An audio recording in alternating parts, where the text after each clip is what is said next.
कृष्ण राधे राधे कृष्ण हरे हरे। पहला अध्याय।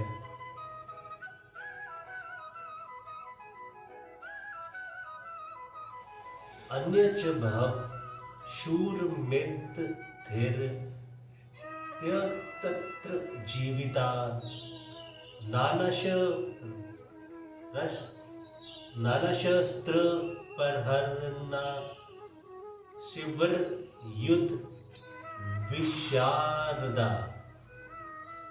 और भी मेरे लिए जीवन की आशा त्याग देने वाले बहुत से शूरवीर अनेक प्रकार के शस्त्र अस्त्रों से सुसज्जित और सबके सब युद्ध में चतुर है। श्लोक का क्या भाव है?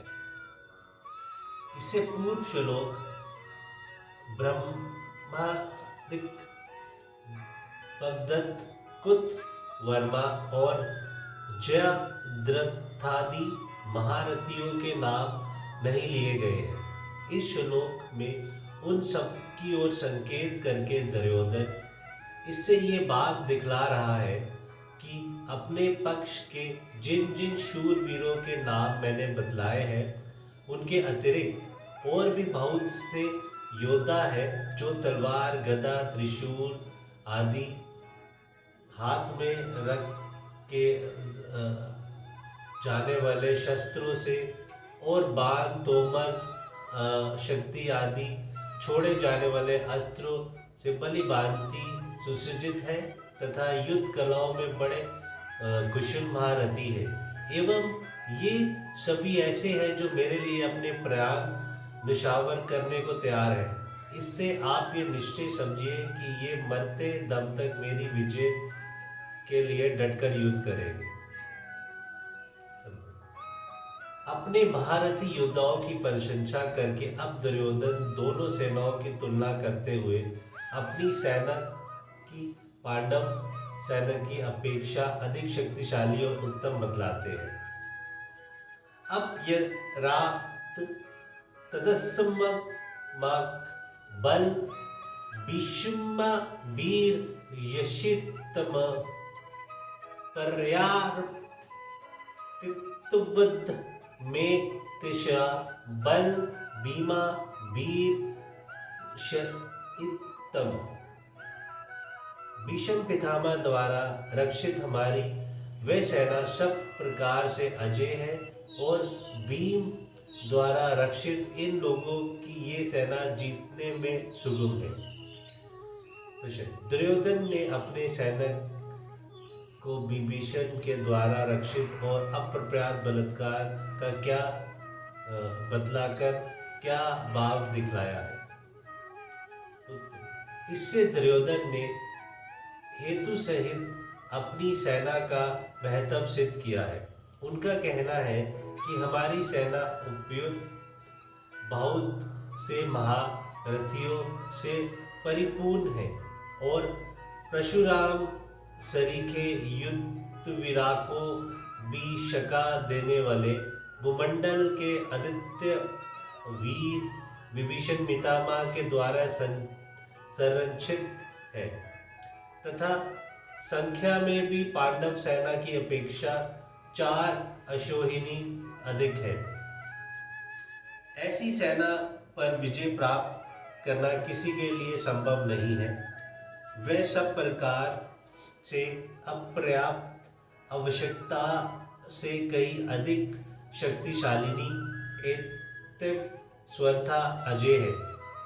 महाभारत उद्योग पर्व के 55वें अध्याय में जहाँ दुर्योधन ने धृतराष्ट्र के सामने अपनी सेना का वर्णन किया है वहाँ भी प्राय इन्हीं महारथियों के नाम लेकर और विभीषण द्वारा संरक्षित बतलाकर उसका महत्व प्रकट किया है और स्पष्ट शब्दों में कहा है, गुणहीन पर परेक्षा बहु पश्यामि भारत गुणोदय बहुगुण मातम न श्रव विशापते। हे भारतवंशी राजन, मैं विपक्षियों की सैनिकों अधिकांश में गुणहीन देखता हूँ और अपनी सेना को बहुत गुणों से युक्त और परिणाम में गुणों का उदय करने वाली मानता हूँ। इसीलिए मेरी हार का कोई कारण नहीं है। इस प्रकार विभीषण पर्व में भी जहाँ दुर्योधन ने द्रोणाचार्य के सामने फिर से अपनी सेना का वर्णन किया है, वहाँ उपयुक्त गीता के श्लोक को ज्यों का त्यों दोहराया है और उससे पहले श्लोक में यहाँ तक कहा था, एकेश समर्था ही युयु स्वन् महारथा पांडुपुत्रनु रेने हंतु शिशन्यायन किमु सहंता। आप सब महारथी ऐसे हैं जो रण में केवल ही पांडवों को सेना समेत मार डालने में समर्थ है, फिर सब मिलकर उनका संहार कर दे, इसमें तो कहना ही क्या है। अतएव यहाँ अपर्याप्त शब्द से दुर्योधन अपनी सेना का महत्व ही प्रकट किया है और उपयुक्त स्थलों में ये श्लोक अपने पक्ष के योद्धाओं को उत्साहित करने के लिए कहा गया है। ऐसे ही होना उचित है और प्रासंगिक भी है। पांडव सेना को भीम द्वारा द्वार रक्षित और पर्याप्त बतलाकर क्या बात दिखलाया। इससे दुर्योधन ने उसकी न्यूनता सिद्ध की है। उनका कहना है कि जहाँ हमारी सेना के संरक्षक भीष्म है, वहाँ उनकी सेना का संरक्षक भीम है, जो शरीर से बड़ा बलवान होने पर भी भीष्म की तो तुलना में ही नहीं रखा जा सकता। कहा रण कला कुशल शास्त्र निपुण परम बुद्धिमान भीष्म पितामह, और कहा धनुर्विद्या में अश्वकुल मोटी बुद्धि का भीम। इसीलिए उसकी सेना पर्याप्त सीमित शक्ति वाली है, उस पर हम लोग सहज ही विजय प्राप्त कर सकते हैं। इस प्रकार विभीषण द्वारा संरक्षित अपनी सेना को अजय बतलाकर अब दुर्योधन सब ओर से विभीषण की रक्षा करने के लिए द्रोणाचार्य आदि समस्त महारथियों से अनुरोध करते हैं। अयनेषु च स्वर्षु यथा भागमवस्थिता विभीषमेवा वीर शत्रु भवन्त स्वर एव ही। इसलिए सब मोर्चों पर अपनी अपनी जगह स्थित करते हुए आप लोग सभी निसंदेह भीष्म पितामह की सब ओर से रक्षा करें। इस श्लोक का तात्पर्य क्या है? पितामह भीष्म अपनी रक्षा करने में स्वतः समर्थ है, ये बात दुर्योधन भी जानते हैं, परंतु विभीषण जिन्हें पहले से ही ये कहा दिया गया है कि पुत्र शिख नडी पहले स्त्री था, पीछे से पुरुष हुआ। स्त्री रूप में जन्म होने के कारण में उससे अब भी स्त्री ही मानते हैं। स्त्री जाति पर वीर पुरुष शास्त्र प्रहार नहीं करते, इसलिए वह सामने आ जाएगा तो मैं उस पर शास्त्र प्रहार नहीं करूँगा। इसलिए सारी सेना के एकत्र हो जाने पर दुर्योधन ने पहले भी सब योद्धाओं सहित दुशासनों को सावधान करते हुए विस्तार पूर्वक से ये बात समझाई थी। यहाँ भी उसी भय की संभावना से दुर्योधन अपने पक्ष के सभी प्रमुख महारथियों से अनुरोध कर रहे हैं कि आप लोग जो जिस व्यूहद्वार मोर्चे पर नियुक्त है, सभी अपने अपने स्थान पर श्रद्धाता के श्रद्धा के साथ डटे रहे, पूरी सावधानी रखें जिससे किसी भी व्यूह द्वार से शिखंडी अपनी सेना में प्रविष्ट होकर विभीषण पितामह के पास न पहुंच जाए। सामने आते ही उसी समय शिखंडी को मार भगाने के लिए आप सभी महारथी प्रस्तुत रहे। यदि आप लोग शिखंडी से भीषम को बचा सके तो फिर हम किसी प्रकार का भय नहीं है। अन्य महारथियों को पराजित करना तो विभीषण जी के लिए बड़ा आसान बात है। दुर्योधन के द्वारा अपने पक्ष के महारथियों को विश्व रूप से पितामह भीष्म की प्रशंसा किए जाने का वर्णन सुनाकर अब संजय उसके बाद की घटनाएं वर्णन करता है। तस्य संजयन हर्ष कुरुवृत पितामह सिन्नदान्द विन्दोचचे शिखंड दुष्मो प्रतापवन। कौरवों में वृद्ध बड़े प्रातपी पितामह विभीषण ने उस दुर्योधन के हृदय में हर्ष उत्पन्न करते हुए उच्च स्वर से सिंह की दहाड़ के समान गरज कर शिखंड बचाया। इस श्लोक का क्या भाव है? विभीषण पितामह कुरुकुल में बलि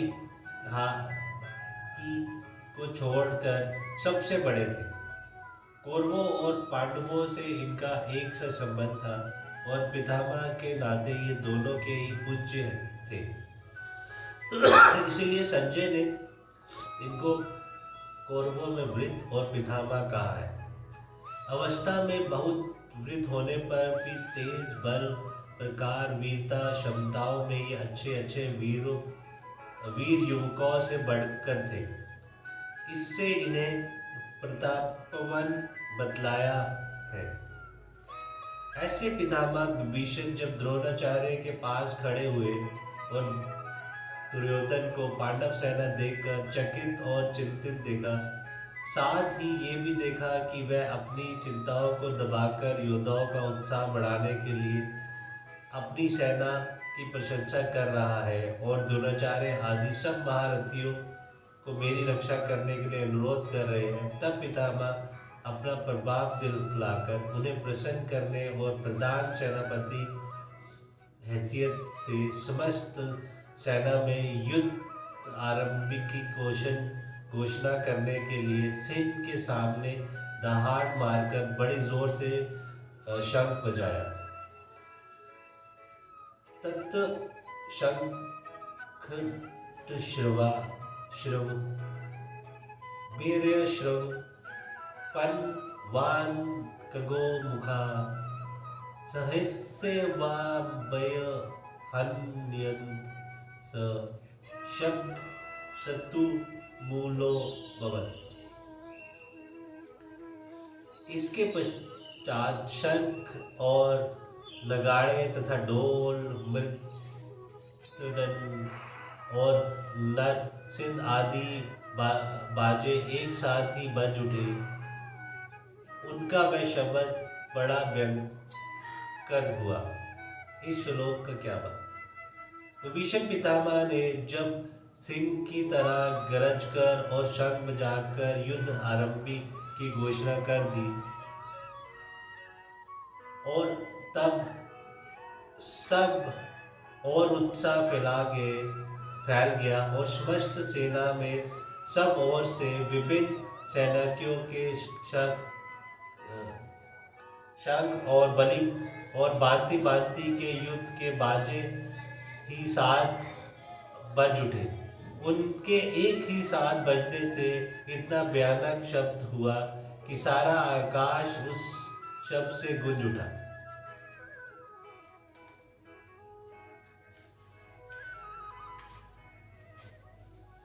धृतराष्ट्र ने पूछा था कि युद्ध के लिए एकत्र होने के बाद मेरे और पांडु के पुत्रों ने क्या किया? इसके उत्तर में संजय अब तक धृतराष्ट्र के पक्ष वालों की बात सुनाई। अब पांडवों ने क्या किया उस 5 श्लोकों में बतलाते हैं। तत्र श्वेत्र है ये युत्र के महति से अंदने सीथतो माधव पांडव श्रिव दिव्यो शंखो प्रदमतु।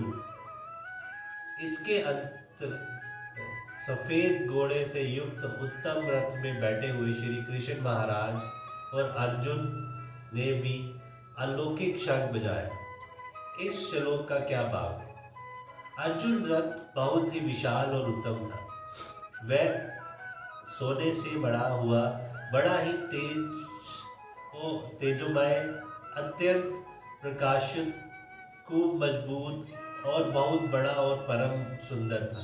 उस पर अनेकों पताकाएं फहरा रही थी। पताकाओं में घुंघरू लगे हुए थे। बड़े ही दृढ़ और विशाल पहिए थे। ऊंची ध्वजा बिजली सी चमक रही थी। उसमें चंद्रमा और तारों के चिन्ह थे और उस पर श्री हनुमान जी का विराजमान थे। ध्वजों के संबंध में संजय दुर्योधन को बतलाया कि वह तिरछे और ऊपर सब और 1 योजन तक फहराया करती है। जैसे आकाश में इंद्रधनुष अनेकों प्रकाश युक्त विचित्र रंगों का दिखता है, वैसे ही उस ध्वज में रंग दिख पड़ते हैं। इतना विशाल और फैली हुई होने पर भी ना तो उसमें बोझ है और ना वह कहीं रुकती या अटकती है। वृक्षों के झुंडों में वह निर्बोध चली जाती है। वृक्ष उसे छू नहीं पाते।